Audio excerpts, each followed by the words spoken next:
क्या आपने कभी सोचा है कि मौत के बाद की दुनिया कैसी होगी?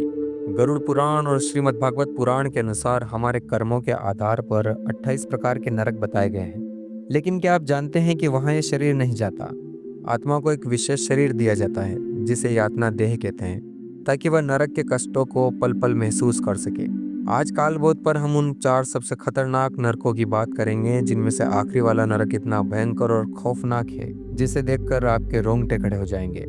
पहला नरक है तामिश्र। यह उन पुरुषों के लिए है जो धोखे से दूसरों की मेहनत की कमाई, संपत्ति या उनके परिवार को हड़पते हैं। गरुड़ पुराण के अनुसार यहाँ पापी की उस यातना देह को यमदूत जंजीरों से बांधकर घसीटते हैं और भारी गधाओं से तब तक पीटते हैं जब तक उनकी हड्डियां चूर चूर न हो जाए। वहाँ इतना गहरा अंधेरा होता है कि पापी डर के मारे चिल्लाता है और उसकी चीख सुनने वाला कोई नहीं होता। भूख और प्यास से तड़पते हुए उसे बार बार बेहोश होने तक मारा जाता है। दूसरा सबसे भयानक नरक है कालसूत्र। यह उन लोगों के लिए है जो अपने माता पिता, बुजुर्गों या ब्राह्मणों का अपमान करते हैं और उन्हें कष्ट देते हैं। यह नरक तांबे की एक विशाल तपती हुई धरती की तरह है, जो नीचे से भयंकर आग से धधकती रहती है। यहाँ पापी की यातना देह पर यमदूत काले धागे से निशान बनाते हैं और फिर उसे निशान के अनुसार कुल्हाड़ियों और आरी से काटा जाता है। जैसे शरीर कटता है, वह यातना देह फिर से जुड़ जाती है और यह सिलसिला हजारों सालों तक चलता रहता है।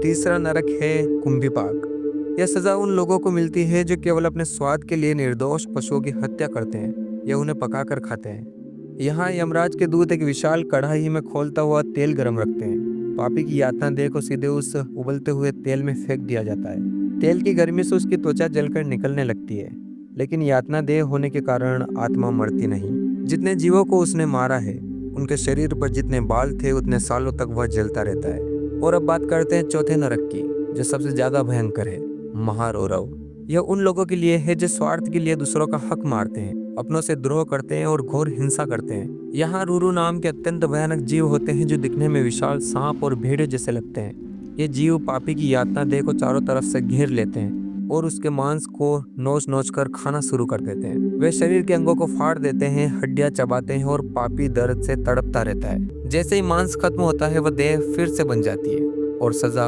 फिर से शुरू हो जाती है। दोस्तों, ये यातना देह और ये सजाएं हमें याद दिलाती है कि हमारा कर्म ही हमारा भाग्य है। गरुड़ पुराण की ये बातें हमें डराने के लिए नहीं, बल्कि सही मार्ग दिखाने के लिए है। आप अपने कर्मों को सुधारें, यही जीवन का असली बोध है।